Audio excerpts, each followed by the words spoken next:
Hey, good morning, everybody. Glad to see you here. Welcome to Lead with Compassion. This is our monthly virtual webinar series.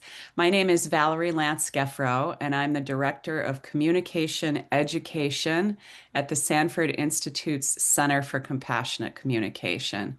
Today, we are thrilled to welcome journalist, editor, writer, teacher, and professor emeritus and founding director of the Alan Alda Center for Communicating Science at Stony Brook University, Elizabeth Bass. Yvonne and I both have had the pleasure of working with Liz at the Alda Center.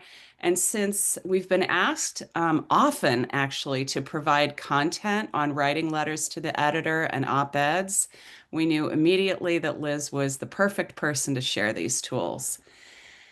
This is an especially important topic in this time of change and in the climate we are finding ourselves in academia.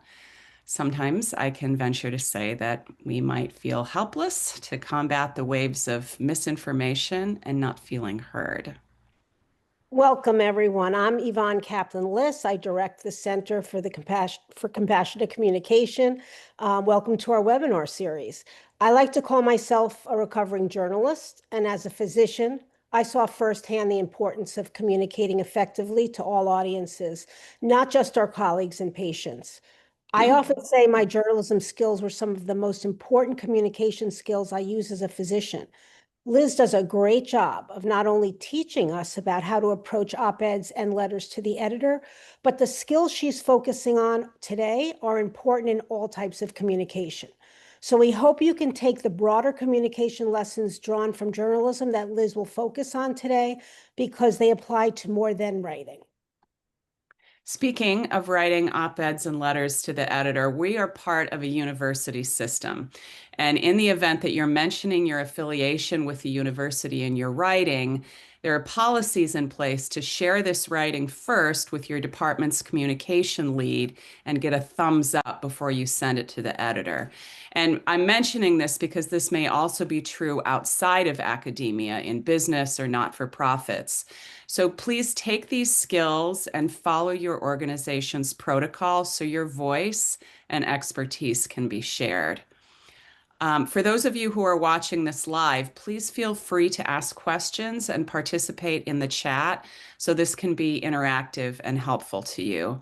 Our wonderful admin, Norma Nava, who is the glue that holds us all together, will help facilitate. And we're also joined today by palliative care doctor Gary Buchholz.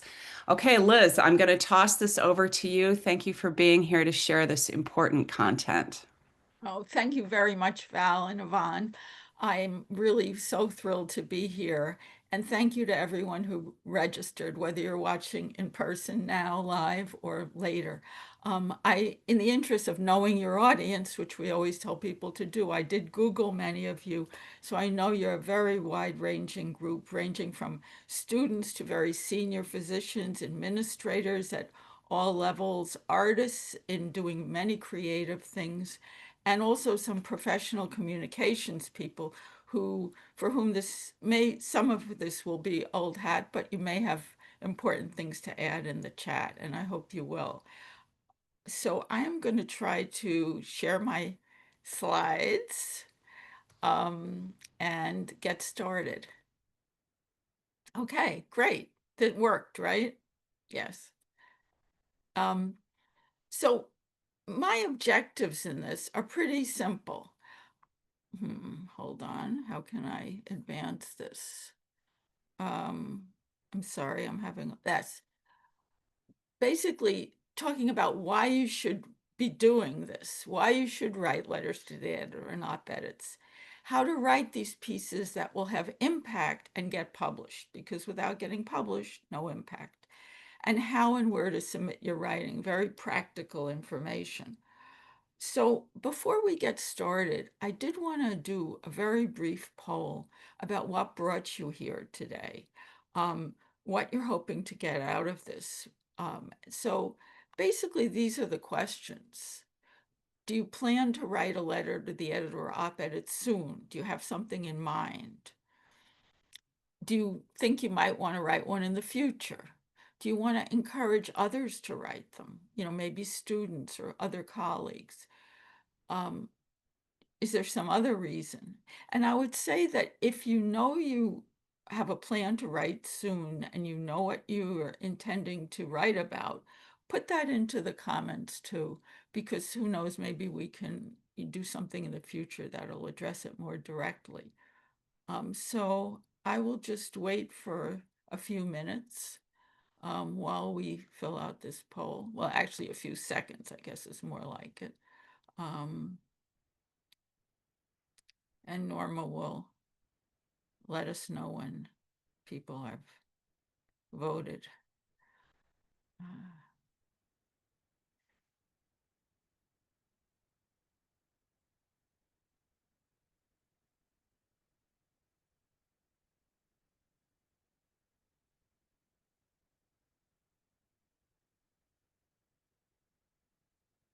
Okay, so a third of you said you plan to write something soon, so that's good. And I hope you'll put your topic, if you know it, I'm sure you do, into the chat. Okay, great, thank you. Okay, I think as an overall framework for thinking about this, I think we should think about it as, I'm just trying to advance the slides, as moving the conversation forward. In other words, there are public conversations going on all the time. The most acrimonious ones tend to be on social media, but there are also more civil, more fact-based conversations that are going on in mainstream media, in newspapers, in magazines, in professional journals, in websites that don't exist in print but have some of the same values as traditional media. In other words, fact-based, fact-checked, and moderated to some degree.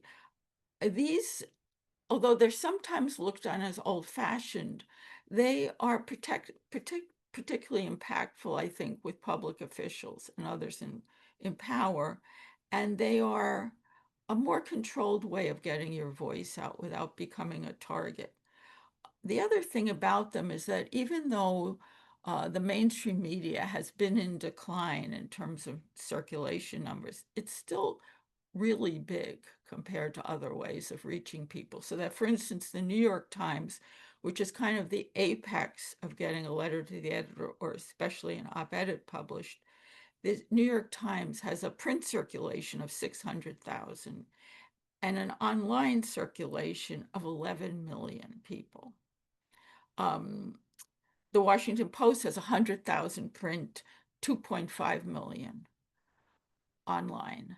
And the San Diego Union Tribune, which is the local paper for many of you, it was a little hard to find really up-to-date circulation figures. Their circulation has been dropping, but from what I could read, I would estimate it's about 50,000. So that's still quite significant. I think that the reasons for writing in these kinds of forums fall into two main buckets. The first is for the public good, and that's probably what motivates most people. So you're sharing information that can help others. You're correcting misinformation or lies, and this may now be the number one reason, because we are so surrounded by misinformation and lies. And people lack even the context and the history often to identify what is a lie or really a fantasy. To motivate people to act, and that can be act in their private lives, like change their diet or change the way they treat their neighbors, or it can be in the public forum, like voting, giving money. To share underrepresented perspectives. In these opinion forums, white men are still the predominant participants, and it can be really helpful to broaden that out and to let other voices be heard. And those people really need to be encouraged. And to influence the actions of powerful people, both public officials and in corporate America, to praise, blame, shame, inspire. Praise, I think, is sometimes underused. You can praise somebody for what they've done and then call on them to do more. People actually do appreciate that. And one thing I would say in general about letters to the editor and op-eds is if you want a particular person to read your piece, name that person in the piece. Like if you are aiming this at a member of Congress, put that person's name in the letter. Call on Representative so-and-so by name, because these people all have services that report back to them every time they get mentioned, and they will see them. There are a few main differences between letters to the editor and op-eds. The main one is length. Letters are very short, and as a result, they're a lot easier to write. And I think of them almost like the gateway drug. If you haven't written for the public before, it's the easiest way to get started. And you might even want to write and get published a couple of letters before you take on an op-ed. It don't have to be that way, but it's a sort of a gradual way of getting into writing for the public. The other main difference is that letter to the editor has to be keyed to a specific article that appeared in that publication, the magazine or newspaper where you want your letter to appear. But they do have a lot in common. And I would say like the ABCs of getting published are the same for both forms. And here they are. Oh, I'm sorry, I skipped this. The second big bucket of reasons to write was for your own good. So let me go back and say this because I do think it's important. Building your own reputation as an expert, getting more opportunities to speak and write and to influence opinion. Because when reporters or bookers on talk shows are looking for somebody to comment on an issue, they look and see what's been published, who's written in the past, who's been cited as an expert. So these things can snowball. You connect with more people, you increase your influence. And then there's the issue of just venting. Often people say it's not worth doing, don't do something just to vent your opinion. But I actually think this can have value. For one thing, it can make you feel better. You get something off your chest. But I think it can also show other people that they're not alone, especially if, for instance, you are expressing an opinion that is a minority opinion in the community. But you can be sure there are other people out there who share it. They may just feel like, oh, nobody agrees with them. They are completely outnumbered. And when you express that, you give them courage to express their opinion and to feel that they're not alone. Okay, so I do think that's an important consideration. Anyway, let's jump ahead then to the ABCs. A is always follow the rules. Every publication somewhere on their website will have rules about how to submit to them. And these usually and pretty much always contain how long the piece should be, what kind of contact information you need to supply. And that's very important because, respectable publications will contact you before printing even a letter. And they may want to edit you, and they may have questions for you, and they do want to verify that you actually exist, especially these days, that you're not just some chat bot, in somebody's basement. So follow the rules, look them up. This first link on the screen will take you to a very long list of these rules for very many publications around the country. The second link is to the local paper here, the San Diego Union Tribune. All the links in this PowerPoint will be provided in a PDF that will be available to you. So you don't have to worry about writing them down if you don't want to. B is be familiar with the publication, know its tone, know the kind of issues it covers. It's part of knowing your audience. But specifically, if you're writing on a certain subject, look back for the last few weeks. Have they printed something very similar to what you intend to send? If so, you're less likely to be published. Or so just be familiar with what they're doing. And C is check every fact. I can't emphasize this enough. Sometimes your facts will be checked by an editor, sometimes not. Either way, you don't want to be making mistakes. And I would say, especially names, the spelling of names and dates. Dates, I worked for newspapers for many years, and sometimes I was actually in the position of writing the corrections, which was the worst job ever. But dates will trip people up. And I always used to say to myself, even when I thought I knew something, well, do I know it or do I know it well enough to put it in the paper? You'll save yourself a lot of heartbreak if you just check. In fact, if I were adding a D to the ABCs, it would be double check the facts. Okay, so let's talk about letters to the editor first, because that is the easy way in. A good letter to the editor, it's short, roughly 150, 200 words, though in the instructions they will tell you for the publication you're dealing with, refers to a recently published story that was published in that publication. Timely, and I would say you should send it in within 48 hours of the time when the story you're referring to was published. If you can do it quicker, do it quicker. If you can do it the same day, do it the same day. It makes one or two points with clarity because you don't have much room. It adds to the conversation, ideally. You want a fresh element. You don't want to just say, I agree with the previous 30 people who said the same thing. So something that you can offer that takes it a step further.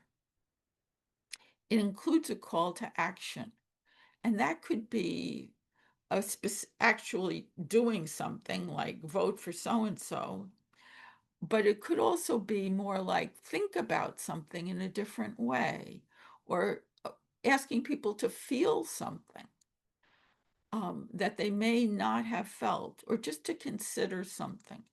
But it should be asking for something to happen because of this letter.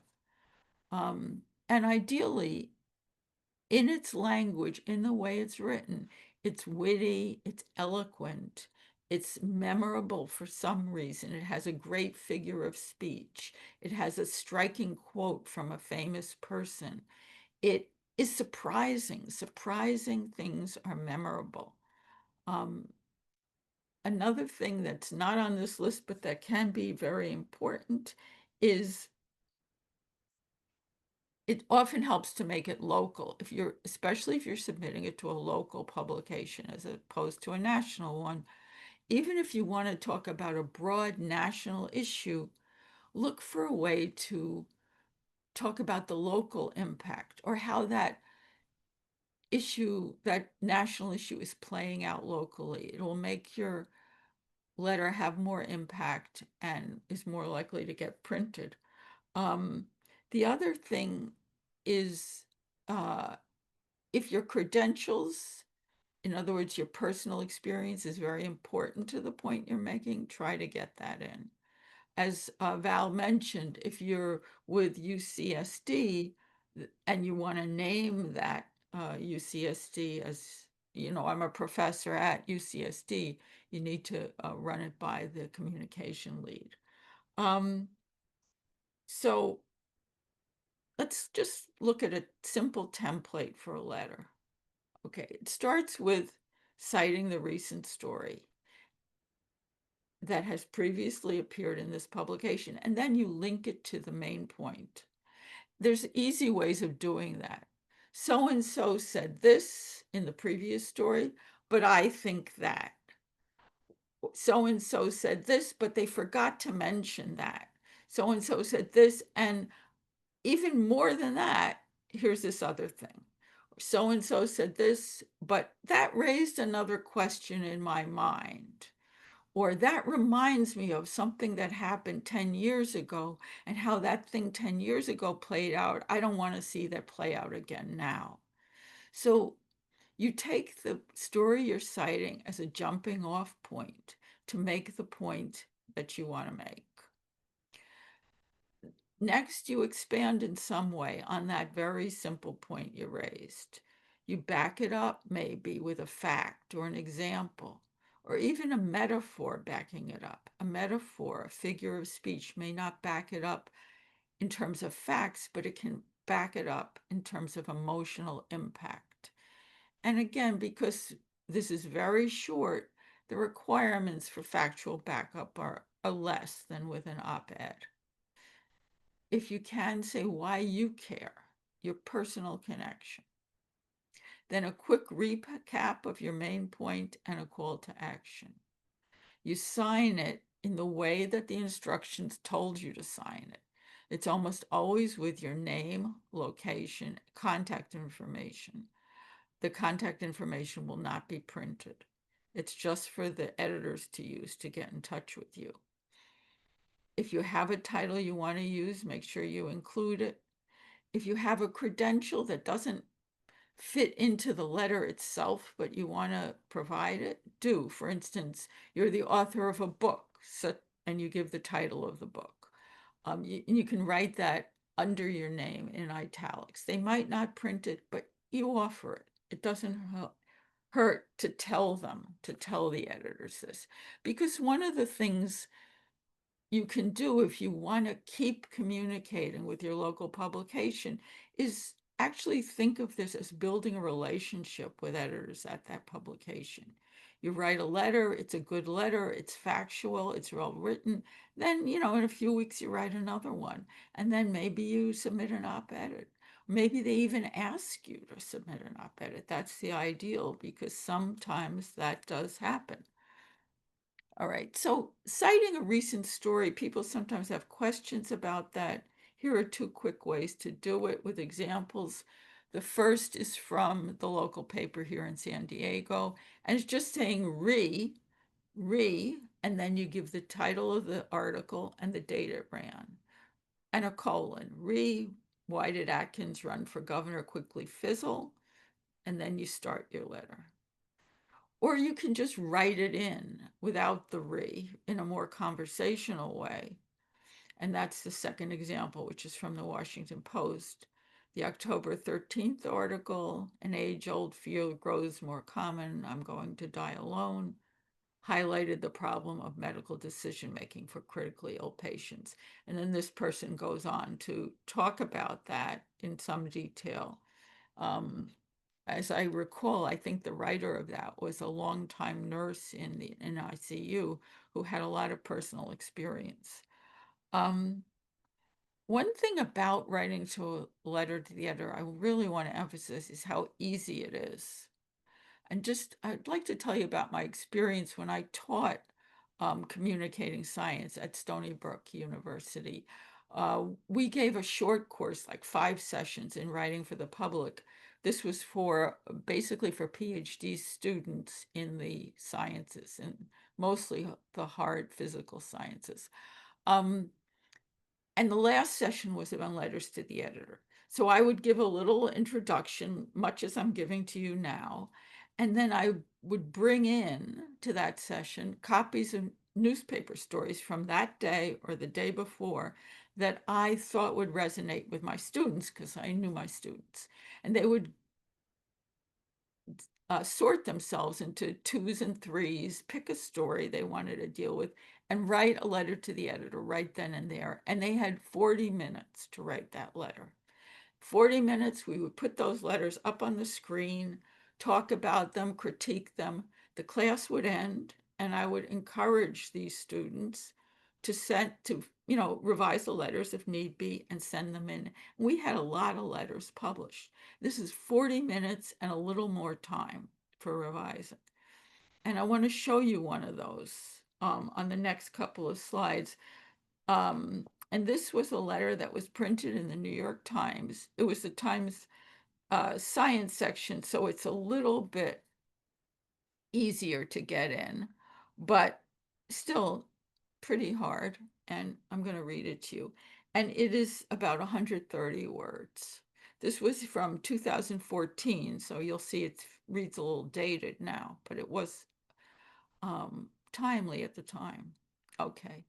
And it's called, I'm blocked a little bit here, NASA launching satellite to track carbon, June 30th, mentions that the orbiting carbon observatory will take about 100,000 useful measurements a day, but fails to address how the data will be analyzed.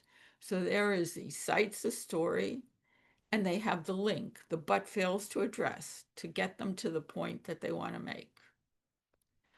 Understanding our Earth is of critical importance. Okay, there's the why do we care about this?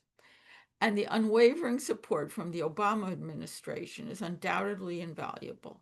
So they're complimenting it. It's a compliment, but need to do more.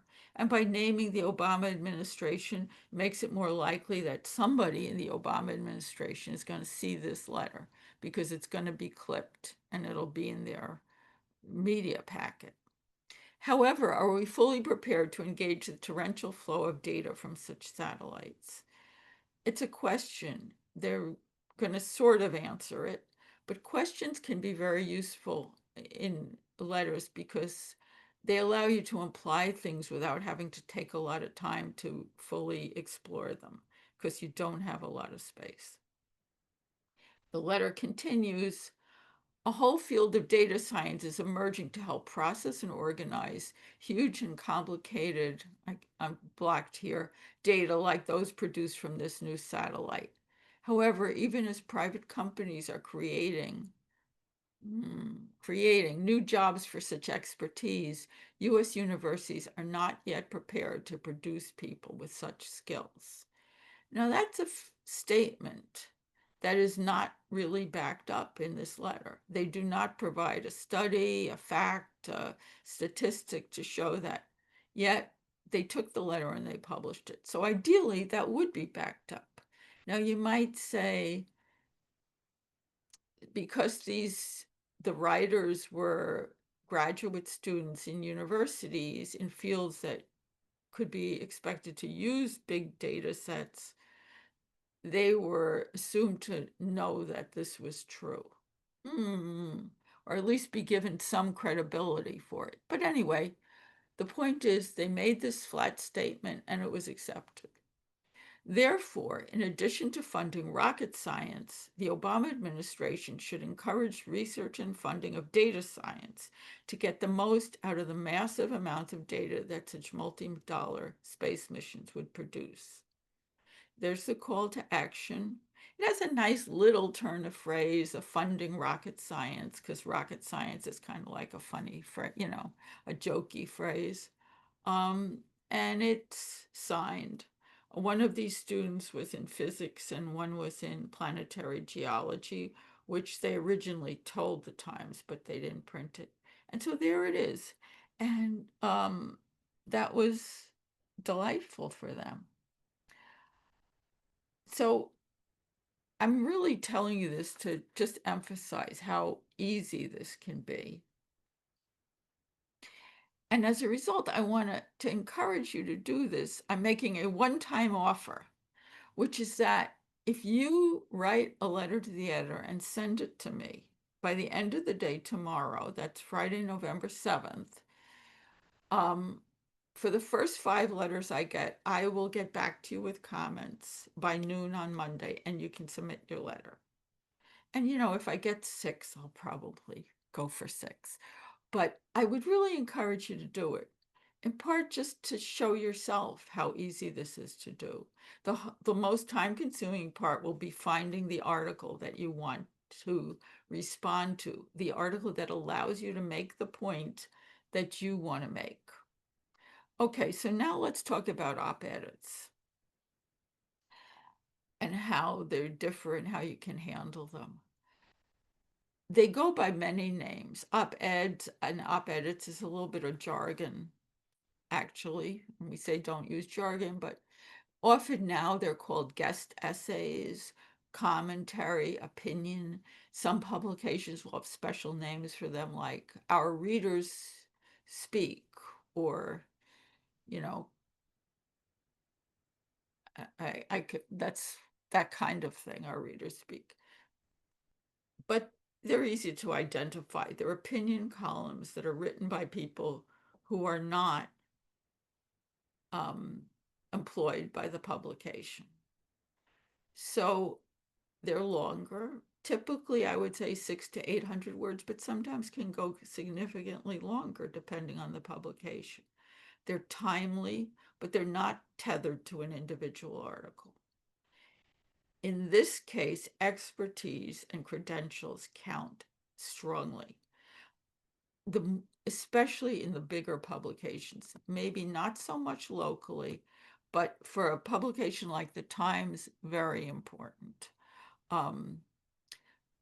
Similarly, proving your case, having evidence for your case counts more.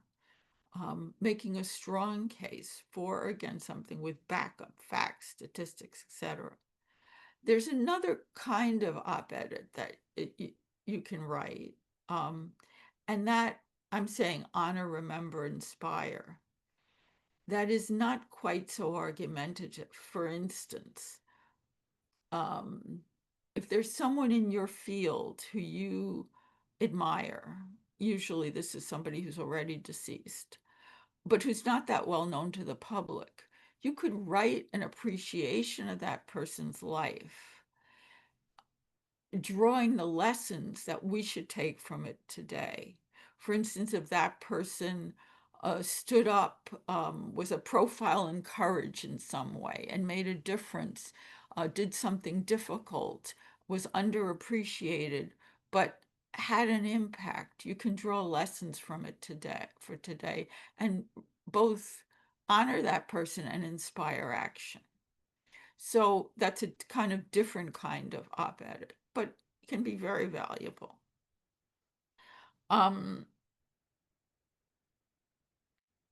So in terms of proving your case, these are some of the, typical ways you can try to do that. Just facts, statistics, studies, surveys, anecdotes. Again, they don't prove anything, but they have an emotional impact. History often can be very telling, and people will not be familiar with it, so it'll be surprising.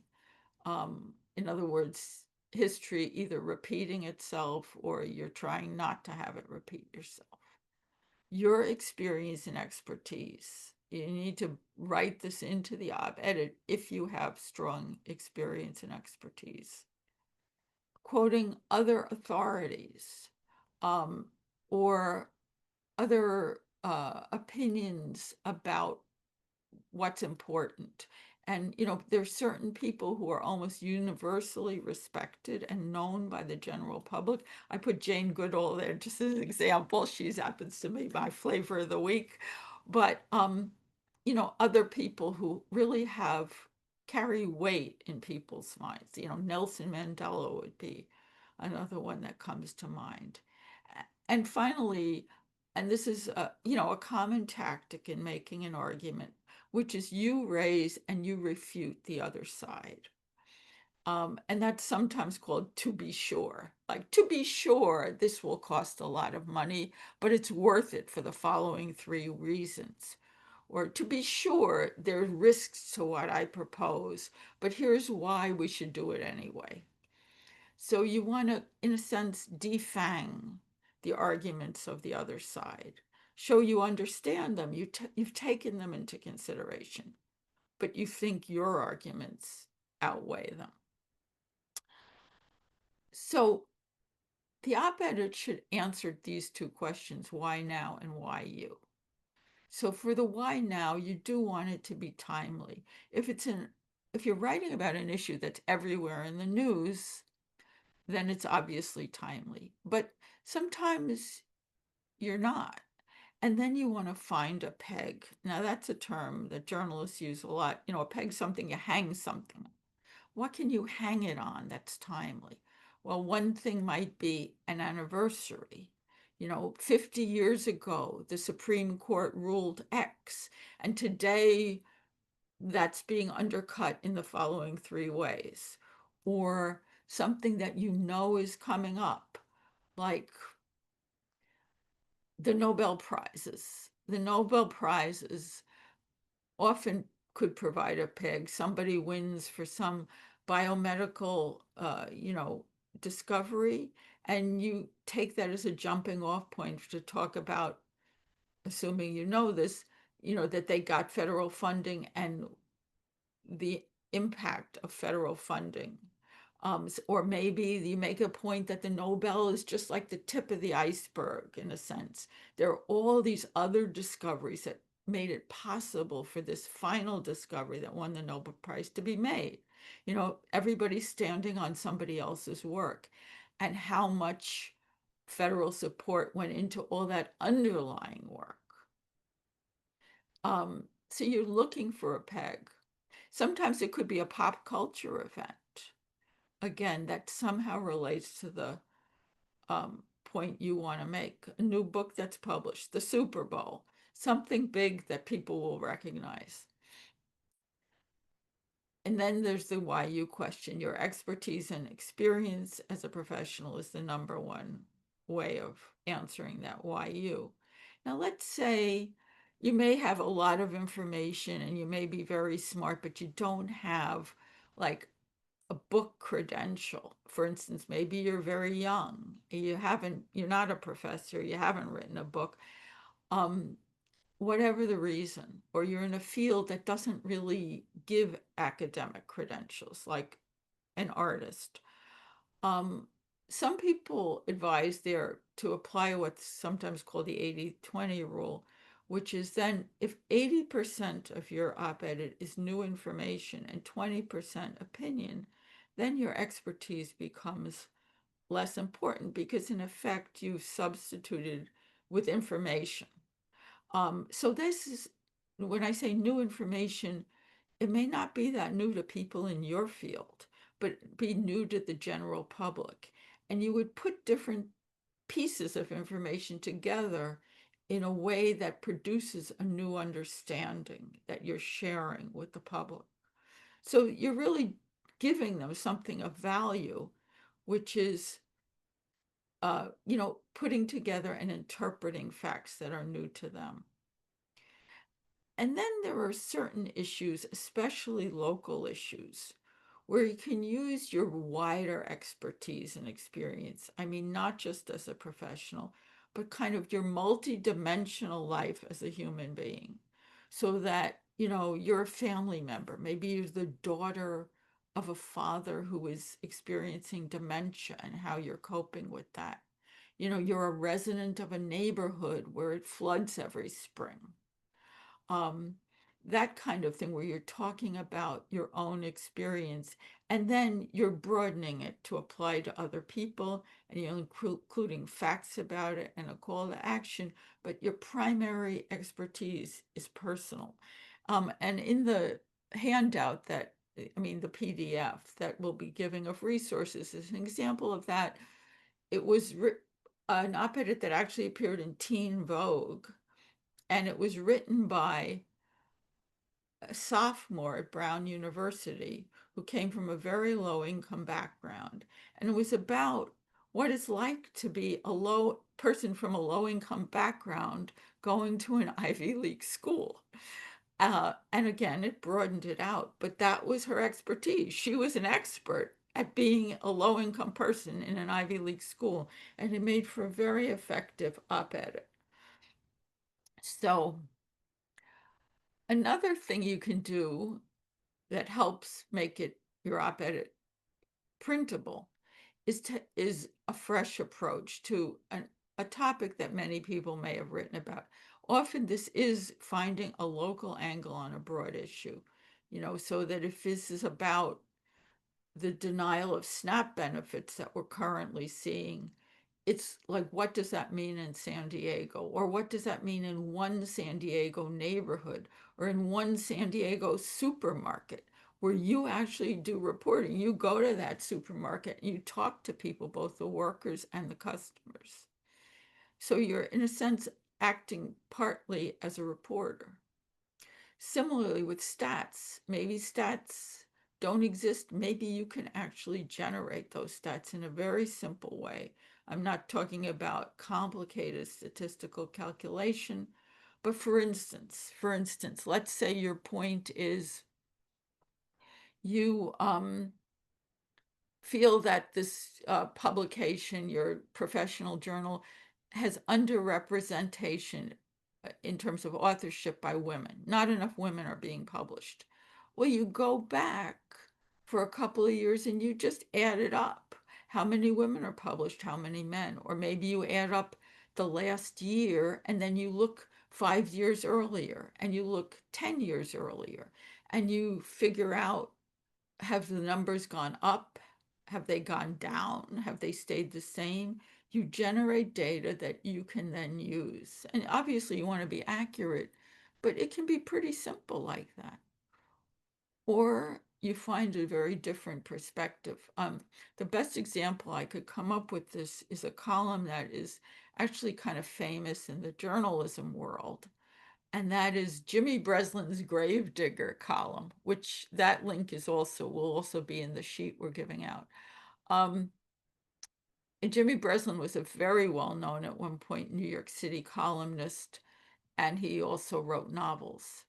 But when he was a young man, he just starting out, really, he was assigned one of, hundreds of people who were covering the funeral of President John F. Kennedy. And he went down to Washington. He was in Washington, and he ended up writing a column that was about the man who dug the grave, the Gravedigger column. And I will say that when I reviewed that column, I'm tearing up even now for this webinar. I was in tears reading it now, even so many years later. And of all the hundreds of pieces of journalism that were written about Kennedy's funeral, this, as far as I know, is the only one that is reprinted over and over again. And it was because he found this fresh perspective, this touching perspective. And you can look for that. He really found just the right thing, but often you can find something that gives you a different angle. So here's an op-ed template. You got your lead. That's the way we spell it in journalism.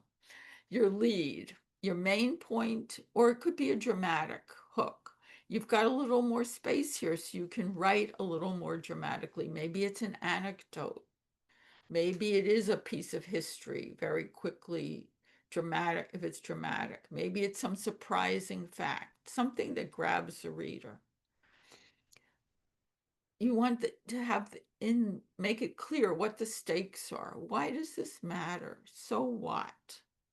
You want the why your expertise.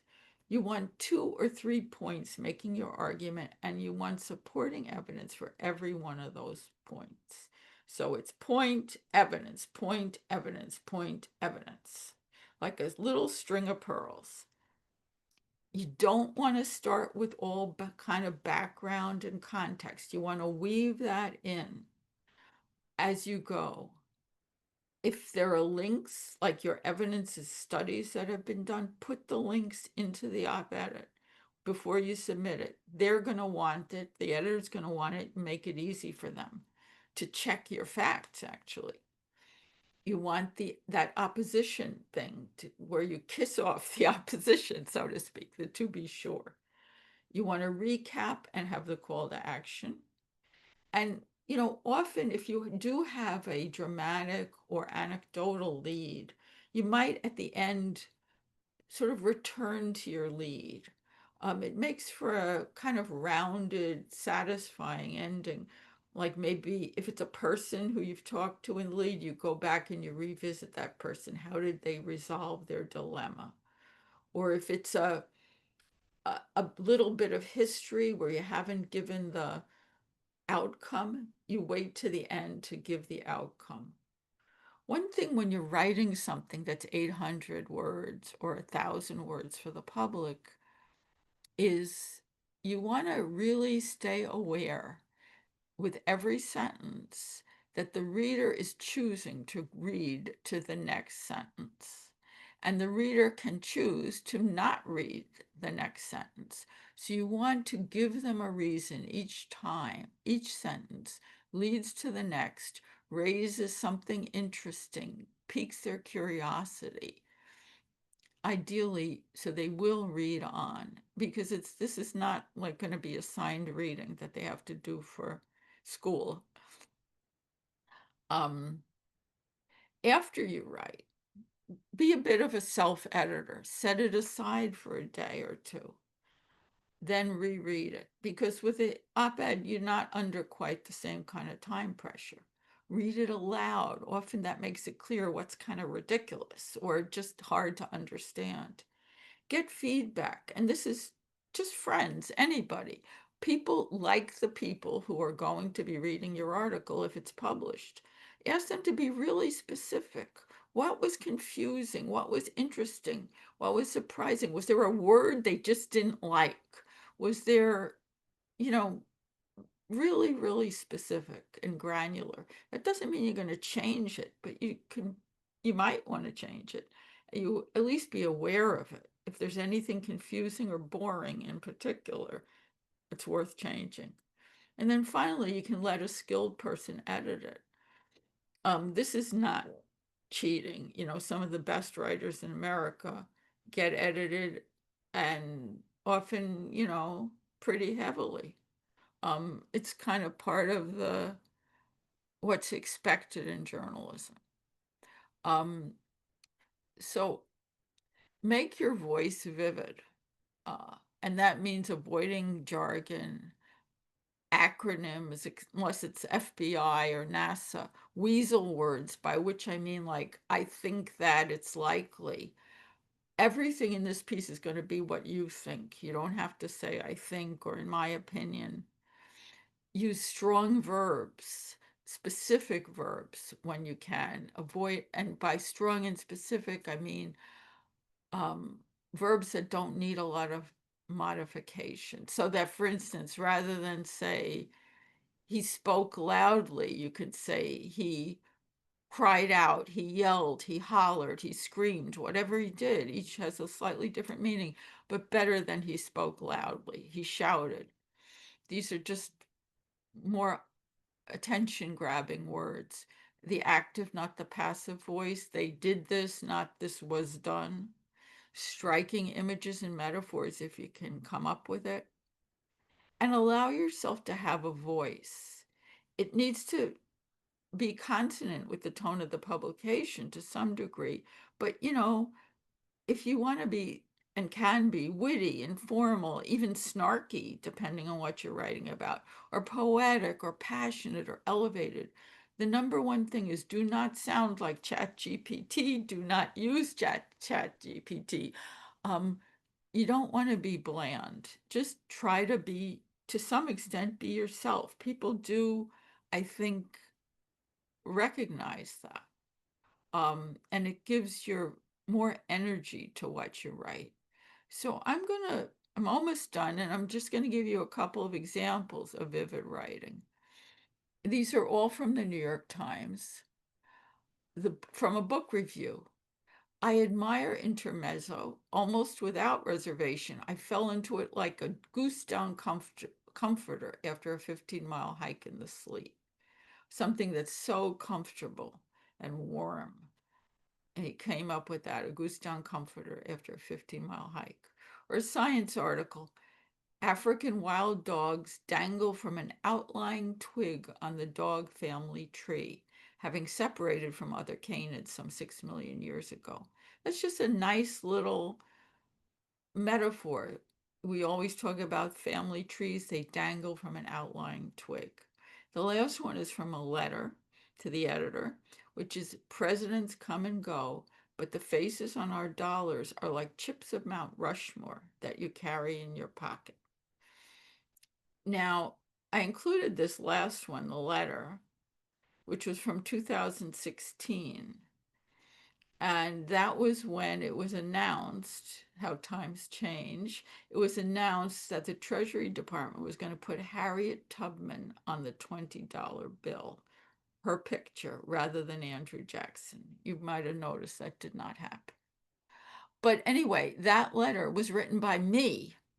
And I think that the reason they printed my letter at the New York Times was that image. It's a good image.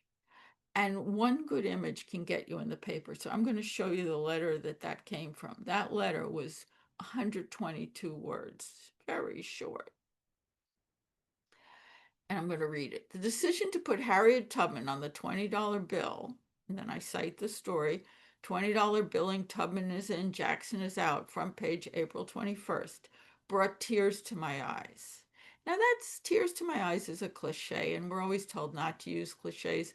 I went back and forth on that. At first I wrote, made me very happy, made me overjoyed. And then I thought, as you probably noticed, I cry easily. It actually did bring tears to my eyes, literally. And we're told, show, don't tell. So I decided I'm just going to go with it. This is authentic to me, and I'm putting it in. Okay, it felt almost more momentous than the election of Barack Obama. Presidents come and go, but the faces on our dollars are like chips of Mount Rushmore that you carry in your pocket. So the election of Barack Obama was very recent then. This was in 2016.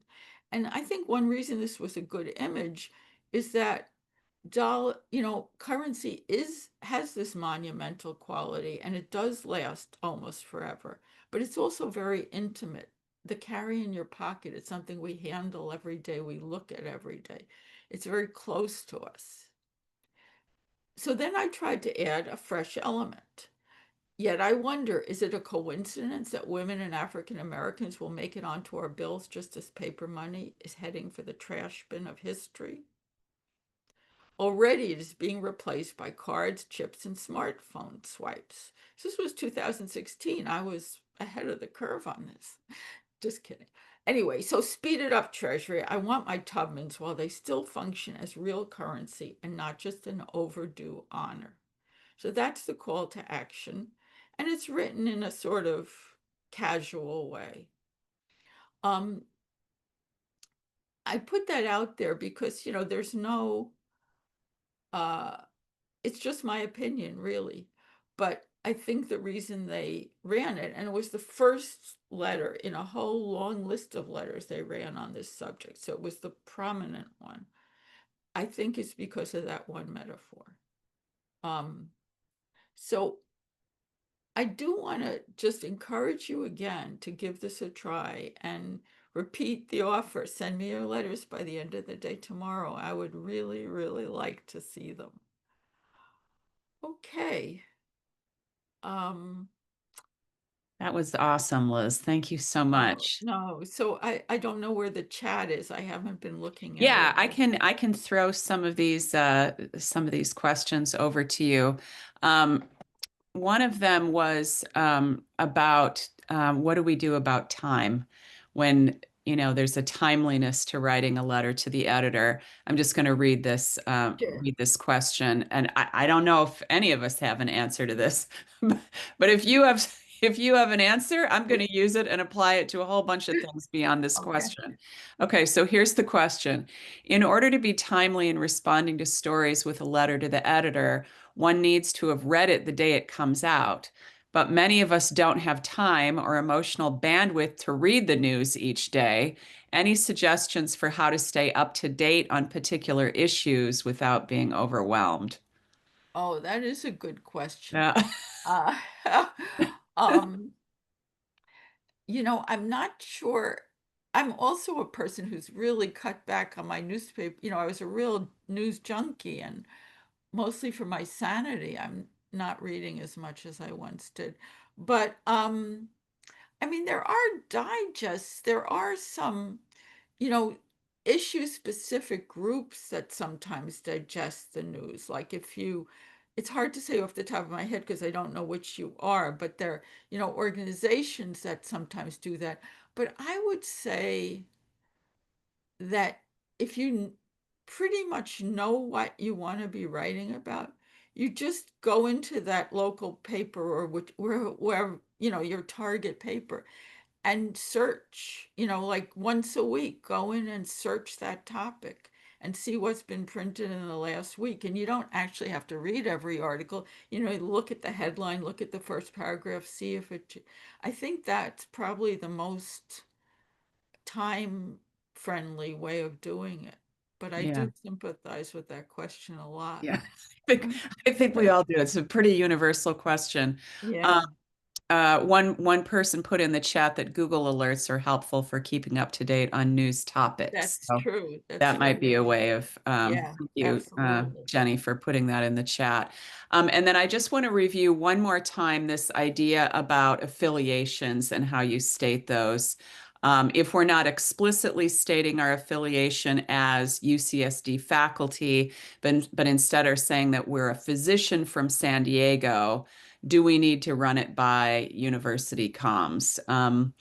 And it's my understanding that we don't. Is that your understanding as well, Liz and Yvonne? Yeah, Yeah, that's my understanding. right. That is if you name the institution. If you And name it as part of your expertise, then you right, need I'm a to run it professor by. at UCSD, then you need to. If you just say, I'm a professor, I've been a professor for 30 years without naming. I do think, especially in San Diego, naming the institution carries weight, you Sure. know. And people from other institutions, your rules obviously may vary, but I think most universities, especially now because they're so fraught and that's everybody's walking on eggs, probably would have similar rules. Okay, awesome. Well, I'm so glad that you are here to provide all of this amazing content. I hope that we have some folks take you up on this I really hope generous so. offer. I Like, hope so. when do we get the expertise of Liz Bass editing a letter? And for you to offer that to 5 people is incredible. Norma, could you push us forward to the final slide? I Yes. could do, I Oh, think, I'm sorry, Liz, if you could yeah, if I you think could I take could us do that. forward, that'd be Yeah. great. Where this is not the end. We have one more before the holidays, one more of our virtual workshops. This is by our poet in residence, Thomas Dooley. He will do a sort of wellness narrative medicine session called Hearing Myself Think in the Belly of the Whale. And he's phenomenal. I mean, do yourselves a favor and you will enjoy that hour. And we also have our Lead with Compassion workshop coming up April 8th and 9th. And if you scan that QR code, you can learn more. Thank you again, everybody, for joining us. We're loving this series. If you have ideas or want to see certain topics, just shoot us an email. We'd love to hear from you. And we're getting some nice feedback in the chat, Liz. I hope you can read your chat reviews before you sign off. Oh, But well, thank you for oh, coming, oh, everybody. oh, thanks so much. I really enjoyed it and I hope it was Liz. helpful. Okay. Awesome.